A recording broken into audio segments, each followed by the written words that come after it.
is what you got for me.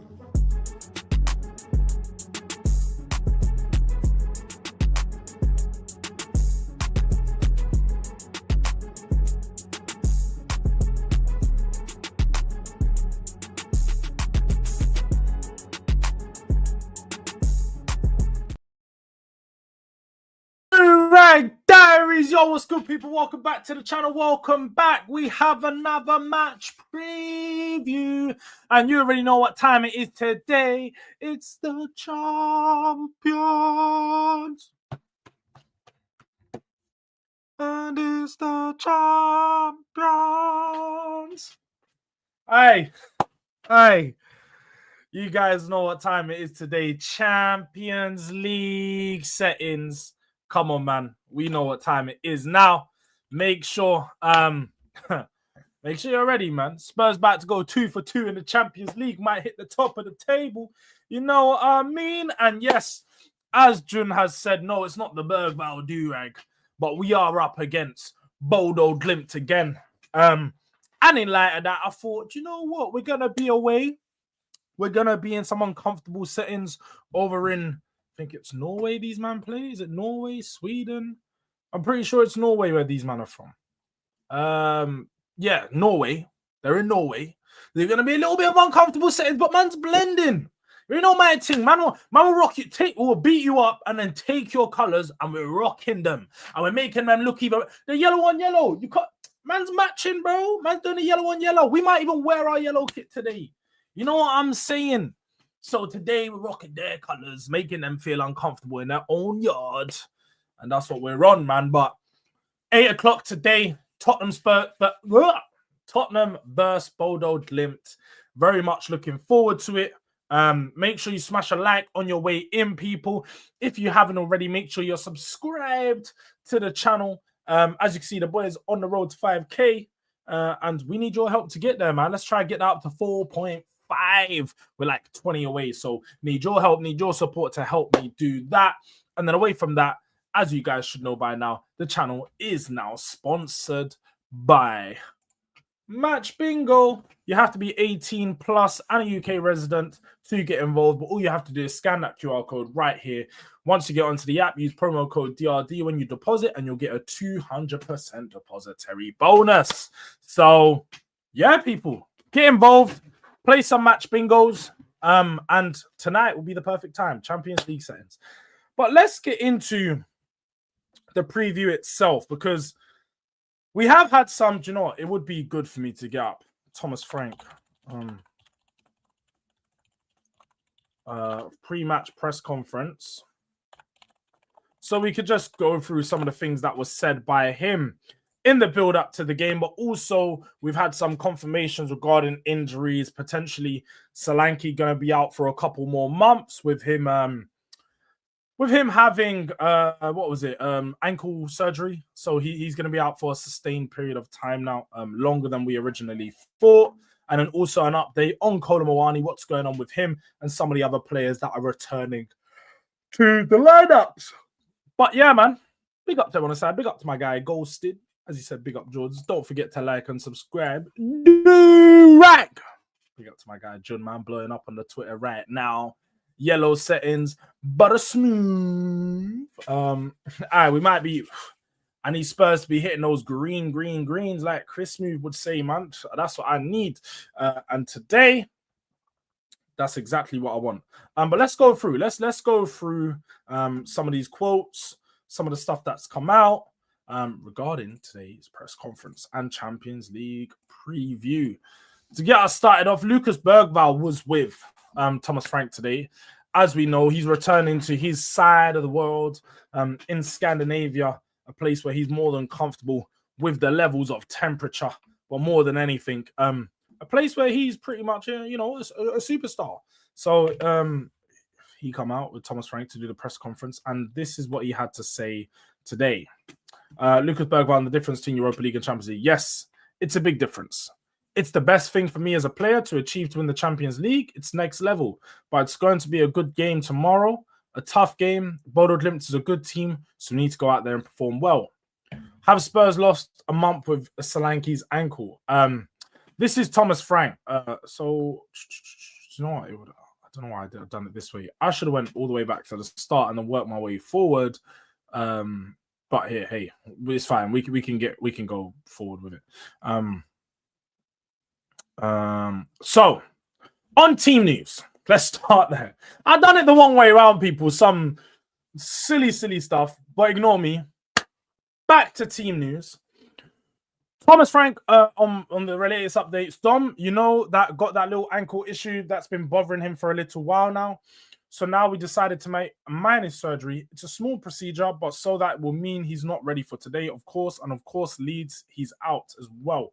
We'll have more news about the time frame after the international break, but I don't expect it to be long. Kolo Muani, I think now we're finally on top of his dead leg. So there's also progress there. So that's good. And Kuti not traveling was just a precaution. So Romero's not playing today. I think it's likely we see Danso and Van de Ven start up for us tonight, which would be good for Danso to get some more experience and get some game time. Because we know, I think a lot of Spurs fans agree that we think he's a good defender.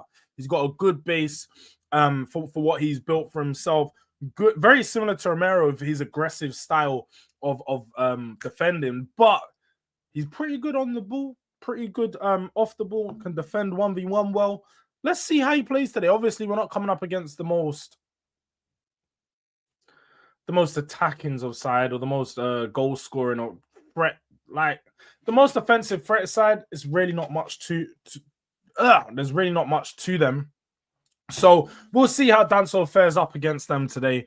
Be good, another good game to watch and measure him and see what his performance levels truly are, especially with this being in the Champions League now as opposed to the Europa League. But of course, Bodo Glimt was a Europa League team last year. So all those people saying that we played against inferior sides, Bodo Glimt, Champions League. You know what I mean? But Spurs have Boss on the training at Hotspur already rather than in Bodo. Because we have one training session, if we have training here and we want to do a little bit of tactical, with all due respect, I think it would be a little bit more obvious what we would do. That's the thing. We'd like to keep it for ourselves. Then you can say, yes, if we train here for how long? Are we allowed 45 minutes? Is that going to make a difference? I know the surface is different. If you really want to get used to it, I think you need to train here day in, day out as Bodo do. We are ready for that challenge, but for me, mainly, it was the tactical reason. So obviously making it very clear there that he just didn't want to travel over there just due to tactical things. They're going to be able to see our tactics. They're going to be able to know what we're doing. They can watch our training sessions. They can send spies out there to go watch us train at the stadium. He's being a smarter man. Thomas Frank ahead of the curve. Cannot get onto him for that. But Frank on Bodo, yeah, I've looked at the game in May, of course, but I've also looked at a lot of their other games. I think they're a fantastic team. I think their club is fantastic. I think their story is unique in many ways, and I'm pretty sure that the whole of Europe knows about Bodo because I think it's a little bit of a fairy tale. I like, of course, that Scandinavian link between Denmark and Norway, so of course I follow them a little bit, maybe a tiny bit closer, and the background I'm coming from to see how they have built that club through the years of some core group of people aligning strategy, structure, and hard work over the years. And then build a smaller club suddenly to be the absolute force in Norway and now competing in Europe over many seasons. That's extremely impressive. I think Kjetil Knudsen and his staff is remarkable, and what they have done, their style of play is quite unique in many ways. Extremely well-coached team, big praise, and I admire them a lot. And he's not lying. They are a very well-coached team. When we played against them last time, obviously, 5-1 on aggregate, the 2-0 and the 3-1 wins. But they showed when we went away to them in that 2-0 game, not to say that we got lucky because I felt like we controlled the performance a lot of the time. It was just that they actually set up really well and nullified us a lot of the time. We didn't create a lot of clear-cut opportunities. And tonight's going to be very interesting to see how we do fare against them in that sense. Because this is a team who's second in their table, but they do have a game in hand on the top of the league, which is Viking. So it's so typical that a team in a Norway league, the top team is just called Viking FK. You know, just Viking FK. Like... How creative! How creative! We are the FK Vikings. Could they not come up with a better name? Rosenborg. I'm familiar with that team. We've come up against them in the Europa League, or they've been in Europa League many years ago. Tromso, Molde. Some of these teams I actually know. I actually know some of these teams. But yes, they are second in their league. The weird thing about their league is I'm pretty sure it runs just year to year, so 25 to the end of 2025. They have 16 teams. They play 30 games, and they're currently 22 games into the season with 8 left. So yeah, you could say there or thereabouts. They'll finish near towards the end of the year, and then they take a break in the winter, because of course, I suppose it only makes sense. Why didn't I think in Scandinavia it'd be far too cold to be playing in January and December? That would be nuts. That would be nuts trying to play football in that weather. So yes, I'm sure that's why they're not playing, or why their season runs to how it does. But they are a good team, and we're going to come up against them yet again today. But we'll go to some of the predicted lineups, score lines, how we think this game is going to play out real soon. Let me know you guys' thoughts if you have any early predictions of what you think the lineup will be, or what you think the score lines will be. Feel free to throw them in the chat. I'll star it and save it until we get to that point of the topic. Have Spurs lost a month with Solanke's ankle? This is what we were getting onto. If you can look from two ways, that's the easy answer, but it's not that easy. If we knew we could have done the surgery a month ago, we probably would have done it. So for me, I'm always like, I imagine, it is what it is. We deal from now. Now, no doubt that the way we dealt with this was because we thought that this was the right way. But I think in general, no one wants surgery, and no matter how small it is. And that was pretty much what was wrapped up there with the talking points regarding some of the team news. It wasn't really a long one. There wasn't really much more said on it. So I don't really think there's too much to go into there. This is a game where I expect Spurs to go out there and just show that we are the A side. We was in the higher, what do you call them? Tiers, or what is it? Pots. We was in the higher pot for the Champions League for a reason. And we beat them twice. When everyone made out, and I was one of those people saying, playing away on the AstroTurf, it's going to be bare tough, it's going to be this, it's going to be that. It really didn't make too much of a difference. I think that was just Ange Ball that scared us. And I just think that this game today, we just need to go out there and show them who's the better team. Go out there and put it on them. Try and get the goals nice and early so we could sit back, defend, and just recover a 2-goal lead. Just, one of those ones. Just get 2-0 up in the first half and then chill, lay back, bring some of the subs on and see out the game so we can focus on the weekend against Ellen Road. Because as we know with Spurs, we have a horrible record of winning before an international break. I obviously went out there a few last week and said what I said about Leeds and Joe, and I'll be dropping a clip on that tomorrow. But there's some pressure on that game now. So I need Spurs to do what they can in the first half to make sure they're best prepared in the second half for that game against Leeds. Big up to Mr. Udang in the building, and big up to Yasser in the building as well. So both big me up as well, but big you man up, of course. Spurs are one of the are reportedly looking to sign one of the Brazilian strikers, Caio Jorge, or Jorge, I'd imagine, or Jorge. And Rayan Vitor. Am I supposed to know any of these guys? Let's do a search, because I'm not gonna act like I know any of these guys. If I'm supposed to know them, shoot me. One of them ones like I don't. Oh, do you know what? I think I've seen this Caio Jorge guy. Looking at him now, I've seen him. For Santos. I was gonna say Santos. It's clearly Cruz. Oh no, he played for Santos. He played for Juventus. Oh, no, this wasn't Juventus. Yeah, he played for Juventus. Oh, yeah, he played for... I knew I'd seen this guy. I've seen his face somewhere. Now, I can't say that I've watched him in it. I'm really not familiar with his game, but I've seen his face before. I feel like he's changed his name or something, because when he played for Juventus, his name definitely weren't Caio Jorge. But again, I'm probably wrong. I'm probably wrong here. He definitely looks familiar, though. 15 goals in 24 games.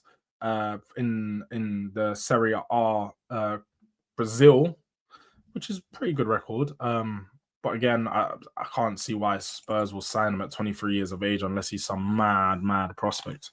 But he's not putting up no trees. And then Rayan Vitor, let's have a look at this kid. 19, okay. He doesn't even have Google stats, which is already concerning. Google don't track his stats. But it's fine. We obviously have websites for that, like Transfer Market. 23 games, 7 goals, 1 assist. Again, it's not pulling up no trees. It's nothing that's super impressive to me. So I'd have to watch the player before judging him and thinking he's good or not. Because his goal scoring ability doesn't necessarily stand out to be that high. This could be another Alejo Vélez signing. So I think that we might want to avoid these ones here. Focus on that big striker signing for the next summer, which we know could potentially be a Harry Kane returning from Bayern Munich. So we can only hope. He's open to that return, because I'm sure Spurs will pay the 56 million clause that's inserted into the contract. So let's see how that does play out. It's just paper talk, by the way. Yeah, I wouldn't be surprised. I can't see Spurs making a move for another striker anyway, not until next summer. And that's what I mean. I feel like the first move will be Harry Kane before it's anyone else. But no, big up to Mr. Udeng for always sharing information, keep me informed on the side of Tottenham that I don't know all the time. 2 seconds. I just received a call. Oh no, that's fine. So, with regards to today, how we set up, how we line up, let's go into that. Let me get the lineup builder open. It's going to be interesting to see how we build up. So you know what? Before we do that though, it might be worth looking at how Bodo Glimt have lined up since the game that we have played. Because obviously, let me share my screen.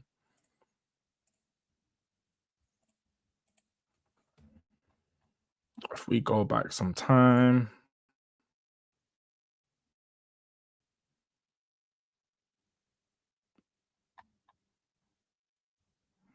Yes. So we go back to here, the last away game. We can look at their lineups and see, you know, Patrick Berg is their captain, pretty decent player, good on the ball, doesn't really offer too much danger. I'm pretty sure it's the Hay guy that was decent. He may have scored. No, it was Zolis. Zolis, I think his name was the guy that scored in the first leg against us. Correct me if I'm wrong. Oh no, Ulrich Saltness. So I thought Zolis plays for someone else. Saltness was the guy with a little bit of tech, cut inside, done the little shot. I was fuming, by the way. So they set up with a similar formation to us, though. With a 4-3-3, quite attacking, like to get on the ball, like to try break teams down, like to try and be a bit aggressive in the possession by trying to have a lot of the ball. Again, when you look at their most recent games, it's very similar, very much the same setup. When you look at this last fixture in the Champions League, I suppose there's just a few different people in the lineups. The Auckland's now there, and Evian was there before as well. But they've just had a few changes, as you'd imagine, through the transfer window, trying to improve and so on. But still very much a 4-3-3 formation with Haig, Hoch, and Jorgensen up top. So with the way that we're going to set up, we're going to look to set up very similar to how we have in the previous games, and how we did in our last Champions League game. I'd expect there to be a very similar team. So let's just get that up so we can have a look at that. More matches.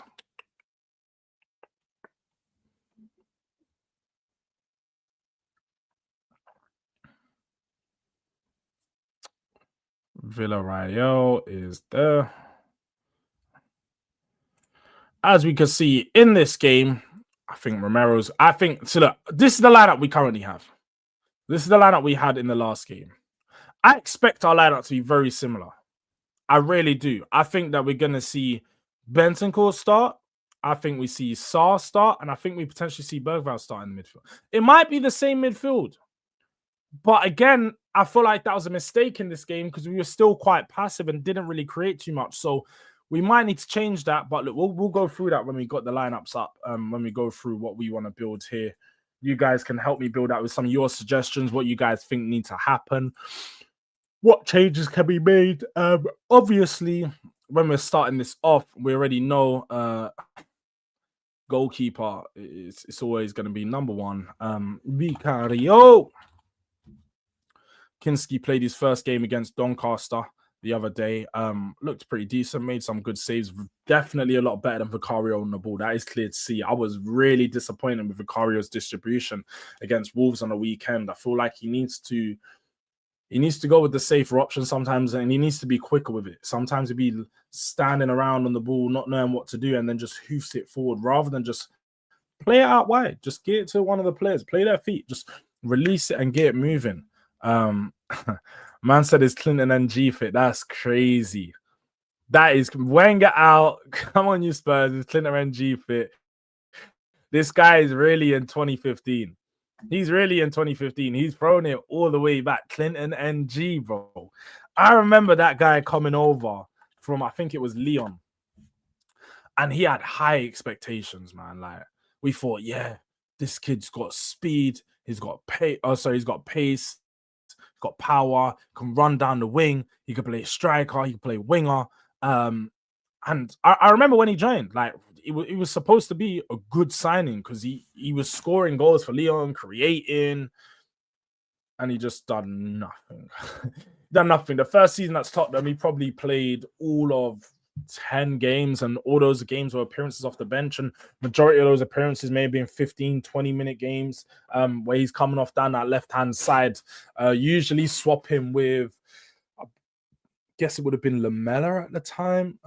Lamela or Sonny, sorry, it would have been Sonny because he signed the same year as Sonny.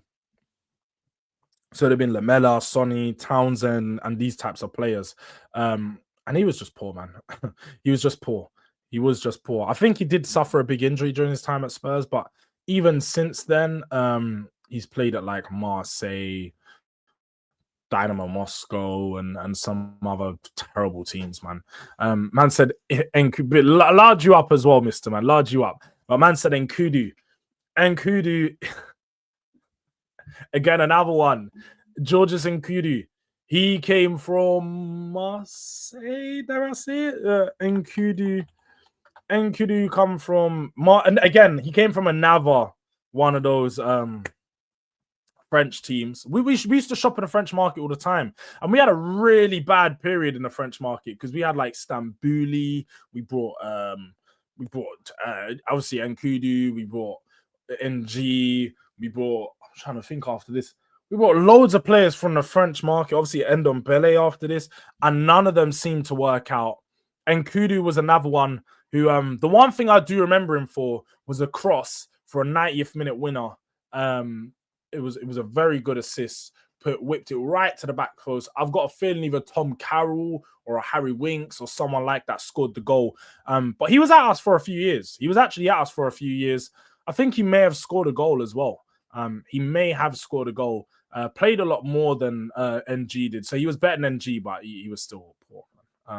I said Gregor Raziak out, Vlad Kirikas out. Don't kill me, man. Let's not ramble. Let me not scramble no further, because obviously catch me off guard with some of these throwbacks, Mr. Durag. Or Mr. Sorry, you're Mr. M. I'm Mr. Durag, you know what I mean? But on the right-hand side, I think it's only right. Porro got dropped for weekends. Pedro Porro is going to come back into the team.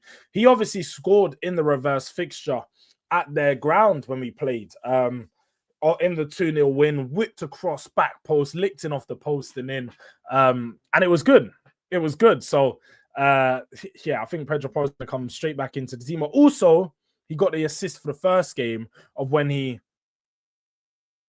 set up Maddison with that great ball over the top. So I think Pedro Porro is going to be key in this game. I think Pedro Porro may actually have a goal or assist or some type of contribution throughout this game. So I think Pedro Porro definitely a good player to go start with. And then again, I'm not going to lie, Jed, you're going to go on the bench for me this game. I rate Jed very highly. I'm not saying I want Jed to be benched consistently.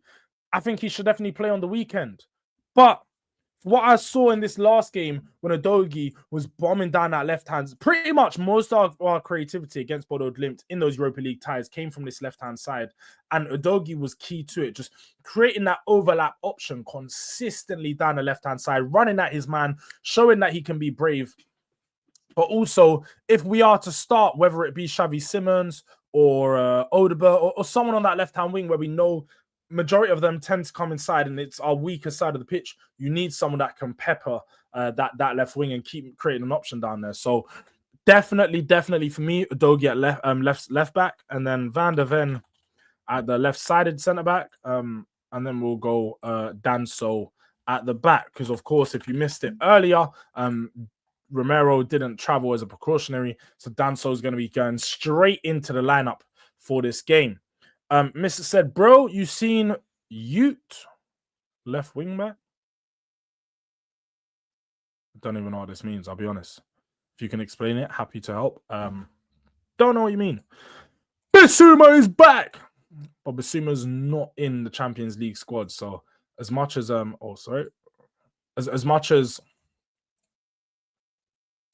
as much as people think he's back because he's back in training, which I don't think has much of an impact because he'll just be staying. And sorry, Ghost, I do need to call you stupid.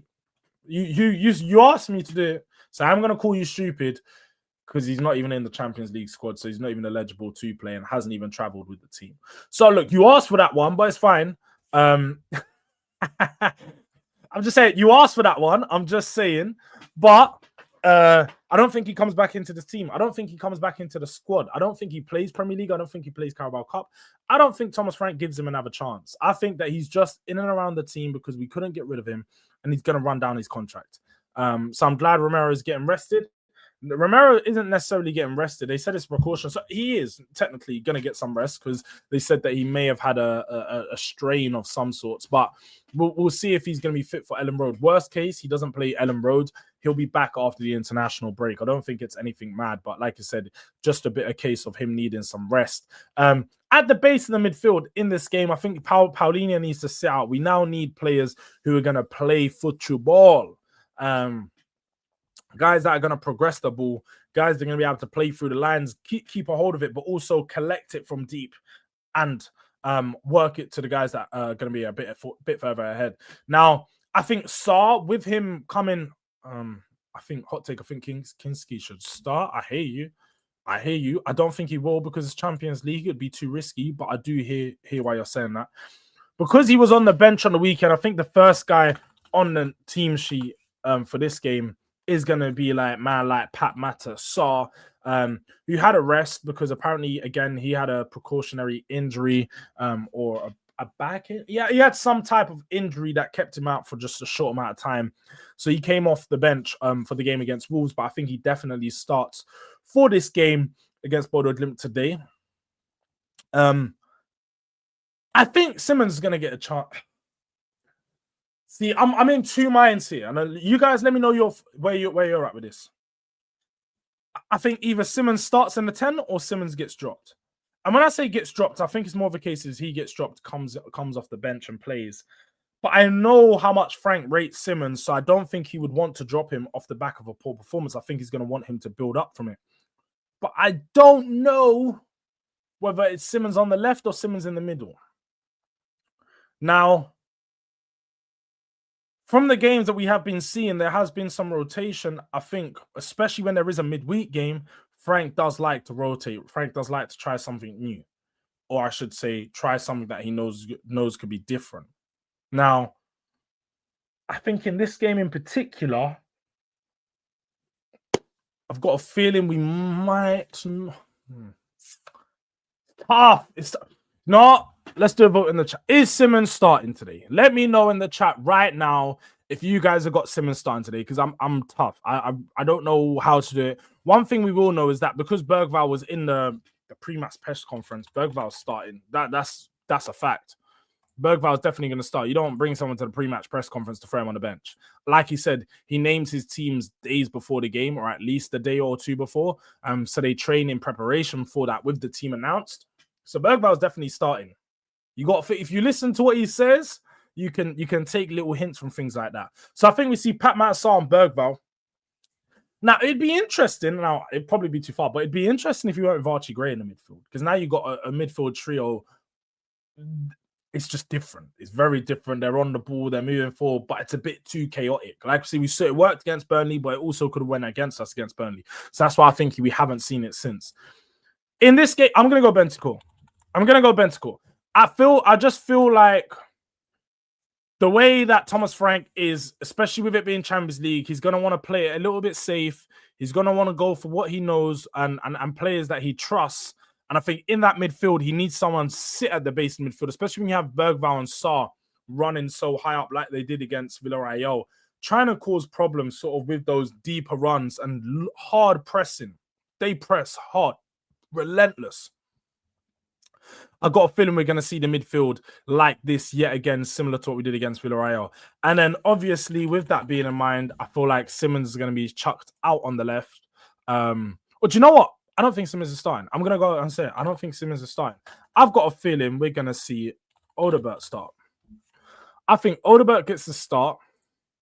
I think Kudus goes in off the right. And then I think, obviously, Richarlison goes in up top. Let me know if you guys think this is the predicted lineup. Is this a good predicted lineup? Do you guys have any changes that you think? Is there anything you would do differently? Let me know. I'll go through my thoughts in a moment, but let me just come to the chat. Before I do that, big up to Views for the raid. Big up to Views for the raid, man. Appreciate you, my bro, every single time. We now got 54 people in the building, so if you haven't already, make sure you smash the like button. Aye, if you don't know, if you don't know, what the wow? Nah, make sure you smash the like button, people. Because Durag is cooking. Forget the work. You don't know what Durag is cooking right now. Unk Views raid, Spurs forever living in the shadows. I don't know about that. We'll see. Now, bro, why does my brother have melted cheese on his head top? Oh, bro, what we do have is we got the ops colors, yeah? I went to Bodo. I don't know if you guys see the Youth Cup, UEFA Youth League. Spurs slapped them for 6. I went and snatched it off one of their kids and said, yo, give me that. And now we rocking their colors. Shit. What can I do? Hey, don't shoot me. I'm just doing what I do. You know what I mean? We're just flexing on them. Greetings from Northway. Good. North. Let me start that again. Sorry. Big up to I don't fuck with. I don't even know what that says. I don't even know what that says. But big up to you, man. Hi. Greetings from Norway. Good luck today. What do you think about Bodo's home field? Is that their biggest threat today? See, look, the one thing that I keep hearing is that, like, I've played on AstroTurf. I played matches on grass. I played matches on AstroTurf. I'd go as far to say I like playing on AstroTurf, but the only things you don't like is the ball tends to stop. It doesn't roll as much. You can get caught on the surface. Your boot can get caught on it. If you do a slide tackle, you say salam alaikum to your leg because you're just going to mash up the whole side of your leg. Just whole scars and scrapes. If you got tattoos, don't even dare try to do that. So, look, I get why people think the home field is going to be a threat because we're playing on 3G, but I don't think it's going to impact us enough to have to stop us from winning the game. We've played there already, so that most of the players, barring Kudus, maybe Richarlison, I don't think was available that game. Kudus, Richarlison. From my lineup, for everyone from this lineup was there. Everyone was at that game. So everybody here would be more than familiar with the ground, what to expect, how it's going to look, how it's going to feel. So I don't think that they can catch us out with the feel of the ground and the home field. I actually think their stadium's really nice. I will say that, obviously, if you look at the thumbnail, you see the stadiums in the background. I think their stadium's really nice, man. But it's a proper old school feel. It's a small one. It's a bit condensed. It's cold out there. So I feel like when you go there, the away settings for the away fans, it's very, very hostile. And for the teams traveling, you're going to feel it instantly that, like, oh, wow, we're in their bowl. We're in their town. Like, yellow wall everywhere. You're just looking around, you're seeing yellow.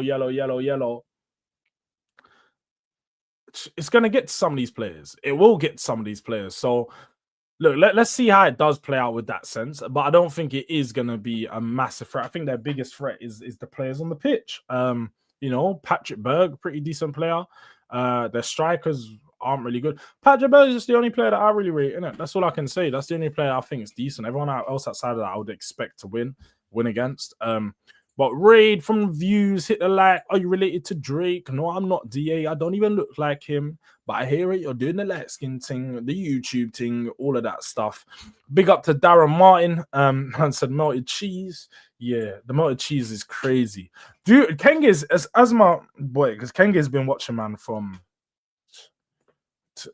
Kenga's can tell you guys, he's been watching man for a very long time, innit? He's been watching man a long time. He's supposed to be one of the biggest supporters, which he is. But he's always trying to fry man up, bro. We're brothers. We're brothers in this.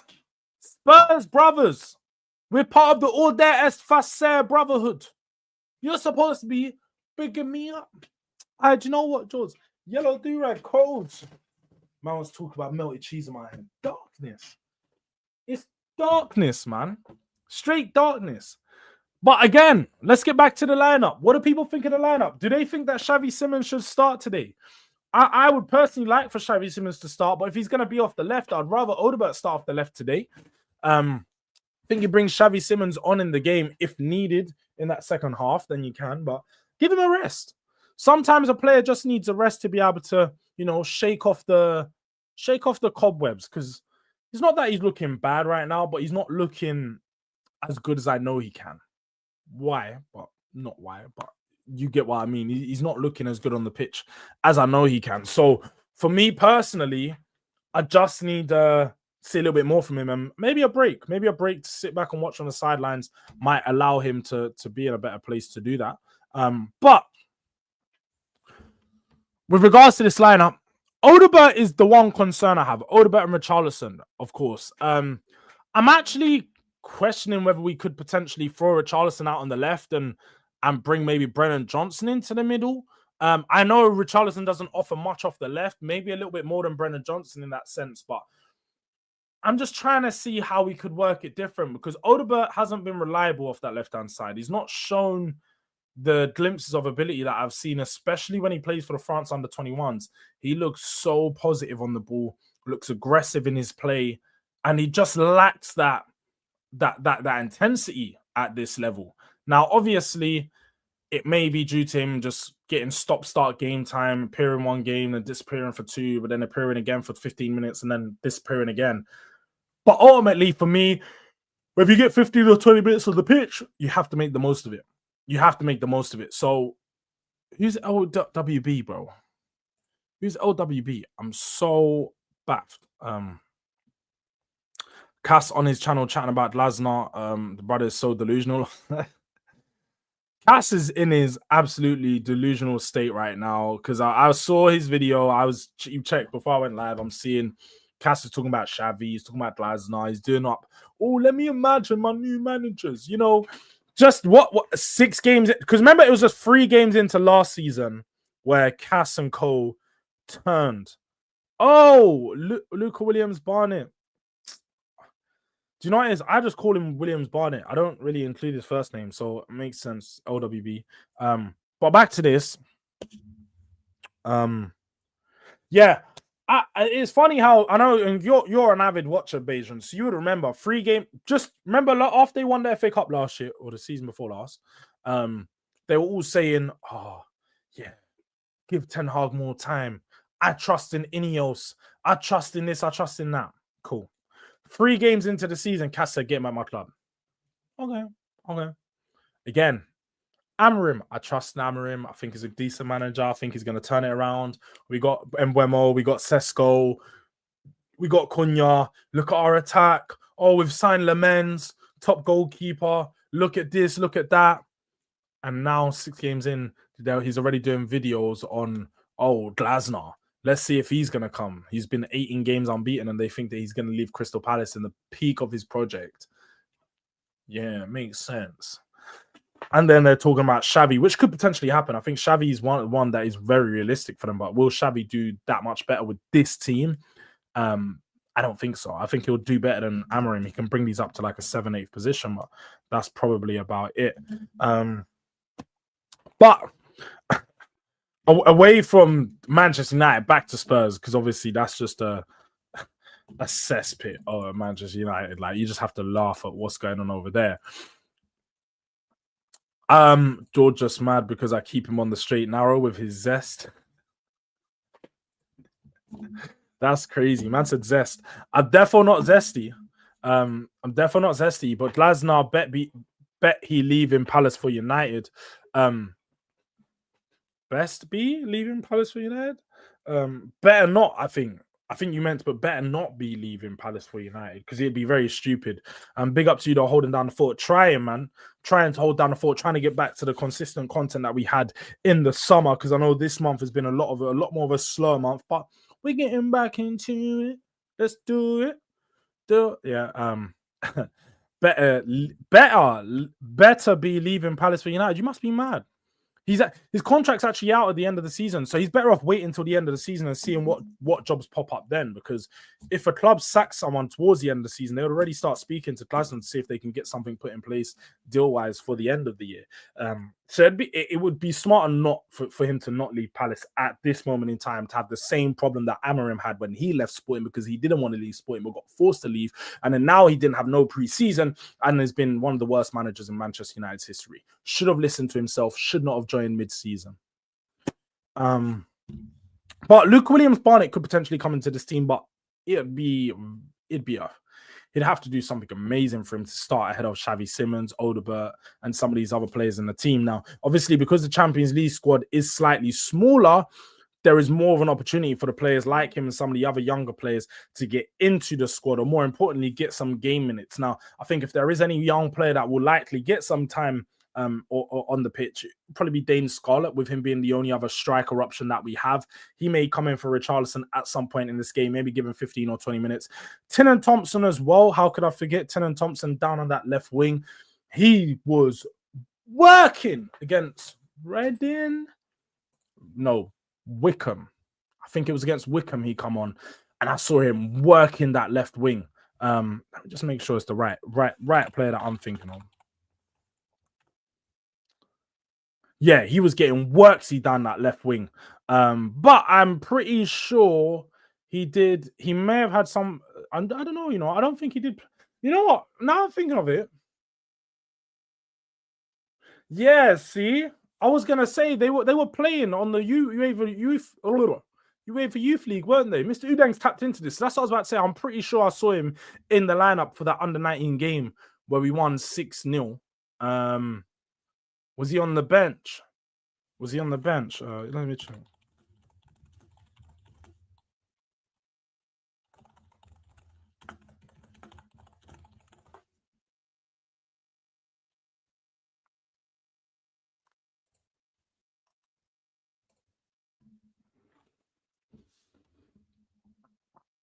Scored a 5th goal. Yeah. See.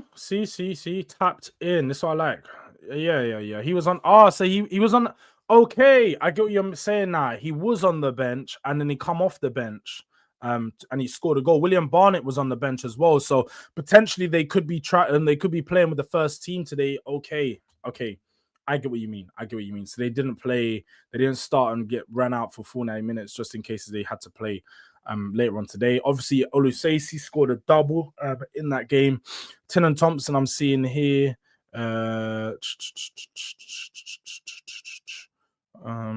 can't even get too much more detail.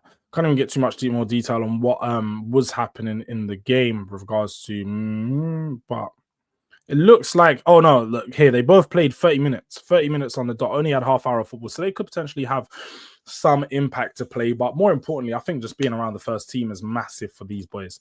Janae Byfield needs to be checked. That's a Star Wars name, brother, for fuck's sake. I think it's a cool name, bro. Janae Byfield. Like, more time, it sounds like a fucking an R&B singer. Whenever I'm thinking Janae Aiko when I see this, man, I said Janae Byfield. Like, that's like an R&B singer or some shit, fam. My man's got a singer's name.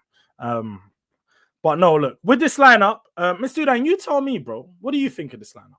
And you, Kengiz, what do you guys think of this lineup? Is this a good lineup? Would you make any changes? Would you like to see Brennan Johnson start?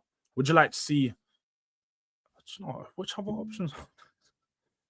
I'm trying to think now, because obviously I know Matisse Tell's not available. Let me check on the bench. we had last time. So you could potentially see Johnson start instead.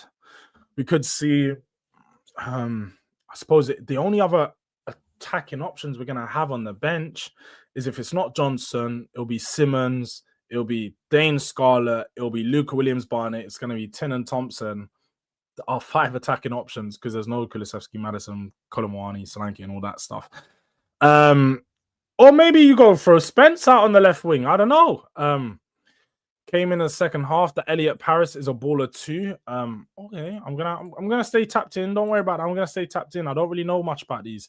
I ain't watched the youth team for a while, man. I'll be honest. It's been so busy, just life. But a good lineup, to be fair. Okay. Would rather Spence than Udogie on the left. I feel like Udogie going forward is better, and especially because he played so well in this reverse fixture against them. That's why I went with him. Until I'm released from this mortal coil, I will never utter the words Johnson to start. Not even for my Sunday League team. Man said, until I'm released from this mortal coil. That is crazy. That is actually crazy. I actually think Dane Scarlett's going to get some time today. I actually think, now thinking about it, Richarlison's one of our most injury-prone players. Kolomwani's just coming back from injury, but likely won't play too much significant minutes until after the international break. I think with Richarlison, it's always risky. You never really know when he can go down. I think we see Dane Scarlett play another 15 or 20 minutes today. Or maybe he throws Johnson up top or Kudus up top or something like that. Obviously, if we had Tell, I would have said Tell would have been the other option to go in there, but I don't think it will happen. Odegaard on the left wing is so jarring. Poro needs a break as well. Poro had a break in the last game, John, innit? Poro didn't start against Wolves, so it's likely that he starts against Bodo Glimt. But Odegaard on the left wing, I understand you. He can be jarring. He can lack the press trigger.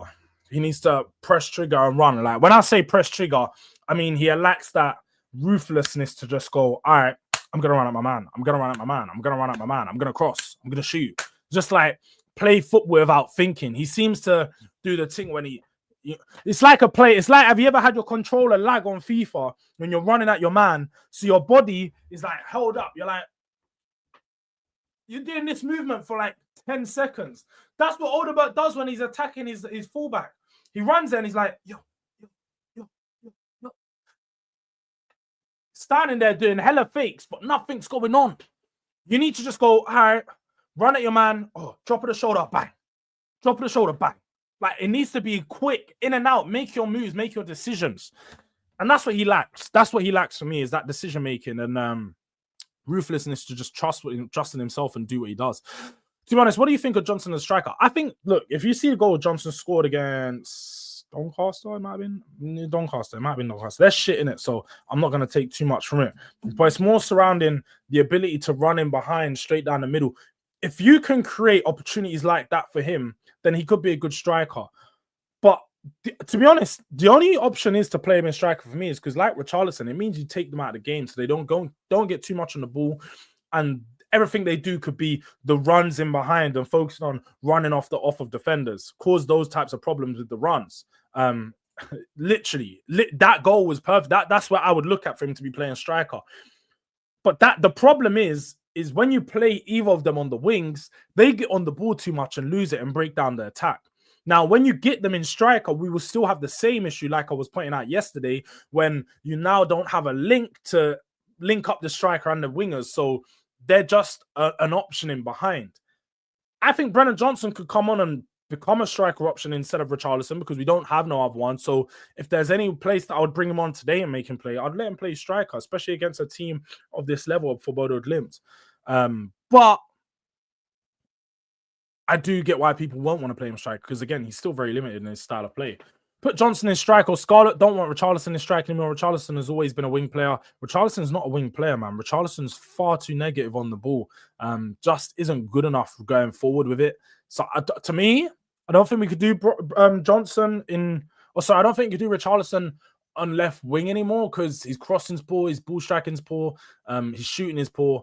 He doesn't really create chances or create space for himself as well when he's on the ball. So don't think that's an option for me, but I totally get why you think that and why you'd want to do that.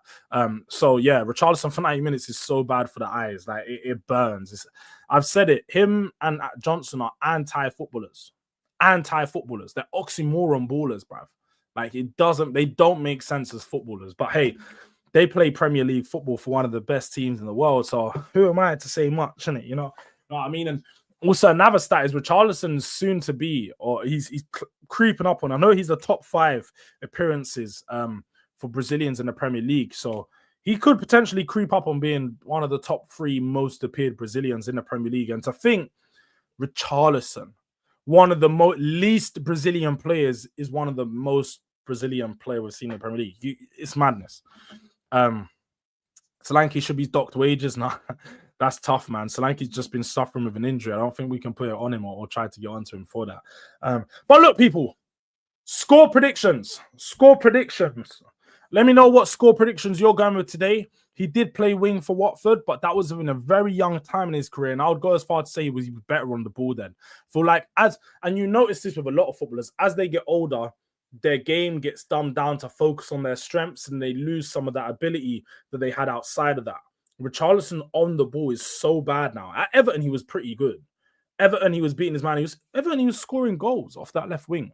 He was dangerous. He's not that same player now, man. He's literally, everything he does is off the ball. And when he gets on the ball, it's only inside the box to score goals. And because he's worked and played like that for so long now, probably 3 years at Spurs, he's lost that ability. He's lost all that ability he did have on the left wing. With Solanke, he was consulted again by doctors outside the club and was suggested to have surgery. Our medical staff, bruv, yeah. Seems like everybody goes to alternative consultants to find out how to deal with their injuries. I ain't mad at it no more. I've just accepted it. We know it happened with Van der Ven. We know it happened with Romero. It's happened with a few players now. It looks like you need to go elsewhere to go get some expert advice on what you should do rather than going to the club that employs you, which is crazy to say, but that's the facts of Spurs. But Mr. Unang has got a 3-1 win. No, he was never really he wasn't some mad technical baller. That's not what I'm trying to say. But you definitely had more ability dribbling and running at his man. You just watch him at Watford and Everton, and you could see he could beat his man. He can't do that at Spurs. And it's just a case of, as you get older, you get a little bit slower. You don't. And naturally, if you're not practicing something, you're not doing something as often, you're going to fade out and not be as good as it. Like if I didn't shoot in my left foot for 2 years, my left foot's not going to be as good as when I was shooting my left foot consistently. Like it's just that, innit? Man said, salute to Jords, big up to you. I don't know what he's saying. The Tay can't, but I don't even know what that says. The chat, by the way. Oh, salute to Jords in the chat. You just spelled. Oh, I get you. Yeah, big up to the chat every single time. But my score prediction for this game, gonna keep it basic, gonna keep it simple. I'm gonna go 2-0. But you know what? Let's go 3. Let's go 3. I think we're gonna win 3-0. I think goal scorers are gonna be Kudus, Saar, Van der Ven. Kudus, Saar, and Van der Ven. Let's go with that. We're going to win 3-0. We're going to be pretty comfortable. I think we're just going to have too much for them. Defensively, we're going to be too solid because they got a very lucky goal in the game against us when we played with Andrew Postecoglou's system. With this system now, we're going to be too good at the back. I think it might be a bit of a stalemate during the game, a bit boring at times, just because of the midfield that we have isn't so creative with when it gets on the ball. But I think we're just going to be too good for them. We're going to get a few goals, probably quick goals next to each other, and then, yeah, we just see out the game. Maybe 3-0 by 60 minutes, I'd go as far to say. I just want to get a done performance. Yeah, that's it. I just want to get a done performance. I think it might be a 3-0. I'm going to go over 3-0. If everyone else is going to throw in their score predictions into the chat, let us know ASAP. But we need to win these games because I don't want us to play those extra 2 games. Facts. All these games that are must-wins, the Bodo Glimt, the Villarreals, the Frankfurt, the Monaco's a tougher one. I could accept a draw against Monaco. But like these types of games, you have to win. You have to beat your opponent. This is one of the easier teams we're going to play in the Champions League. So can we get the job done? Most definitely. We need to do that today. So what are your thoughts on Tell, by the way? I really don't have much to say on Tell, man. We've really not seen too much from him over the past couple of weeks. Since he's been left out of the squad, He's played a few games, hasn't really looked good. Like I said, as the weeks go on, it's struggling to find any reason as to why we did sign Tell. I'm starting to understand a bit more the people that have been frustrated with his performances and so on, because he's not really showing those glimpses anymore. I suppose he sort of had a pre-assist for the goal against Wolves with his cross into the box where Sarr laid it off to Paulinho, but I need to see him play on the left wing more. If we start him on the left wing in a couple games, I think you could see him perform a bit better. But yeah, man, £40 million does look like a huge waste right now. It does look like a huge waste. With our wing backs so attacking, we should change to a 3-4-2-1 formation or 4-3-2-1 formation, double cam in the two. And that's what I've been for. I did say that we should potentially do that early on in the season. Go to a 3-4-2-1 formation with obviously the three at the back, Danso, Van der Ven, Romero. Obviously not in this game, but just in general. Then you go Porro and Spencer Odogie on the wings. You bring Xavi Simons and Kudus behind the striker as the two. You could put a two behind them in Paulinho and Bentancur, or Bergvall and Sarr, whatever you want to do, put the two behind them and then play with a focal point up top. You've now got two guys that are a bit more inside, and you have that freedom from Porro and Odogie to bomb down the wings. But I've got a feeling, even if he did go to a three at the back, as you see, he's quite reserved with one of the fullbacks always tucking in. I don't think you see such high-flying wing-back play. But Tell hurts my eyes. He's clearly not a 9. Facts. He's definitely not a 9. Man like Durag Diaries. Big up, Jords. I hope you're good, G. Big up to you, Godfrey. I hope you're well. Man like Yok Tour. Is he going to score in the Champions League this week? Obviously, you guys are coming up against, correct me if I'm wrong, Atletico?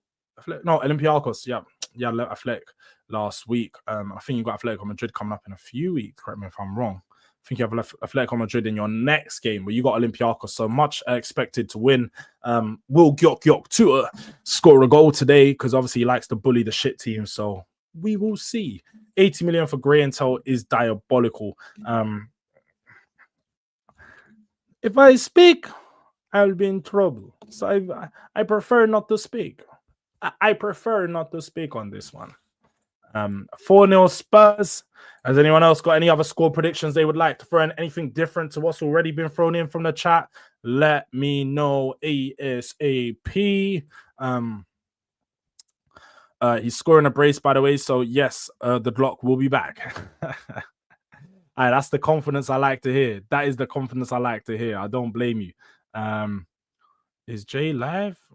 Scheduled? Is Jay live? Is it live? It says it's scheduled. Let me quickly check real quick, people. Because if Hotspur KG is live, I will send you over to him. Yeah, cooking with Jay and Mike's. Well, look, I'm gonna send you guys. I'm gonna send you guys over to Jay, who's cooking with Mike's right now. He's gonna be doing a bit more of a preview. So make sure you guys go show love to him. In the meantime, J Spurs got us winning 2-0. Jamie has got us winning 3-0. And Godfrey has got us winning 3-1. So that's what I like to see. Yok arrested by Olympiacos. Call it the Harry Maguire summer swave. Come on, man. Every single time. Big up to my guy Ghosted as well. Yet again. But look, people, I'm going to send you guys over to Hotspur KJ. Or Cave. Do you know what? He's changed his name a few times. You might know Jay. I'm gonna send you guys over to Jay. Go show him some love. Drop a like on the video. Let him know that it's a DRD raid. You know, the man them all come over from your boy Durag Diaries. And yeah, man, look, tonight, match reaction. Look out for that. I was gonna say other shows, but I don't think we have any other shows today. So yeah, look out for the match reaction later on, people. Until then, peace, God bless, goodbye.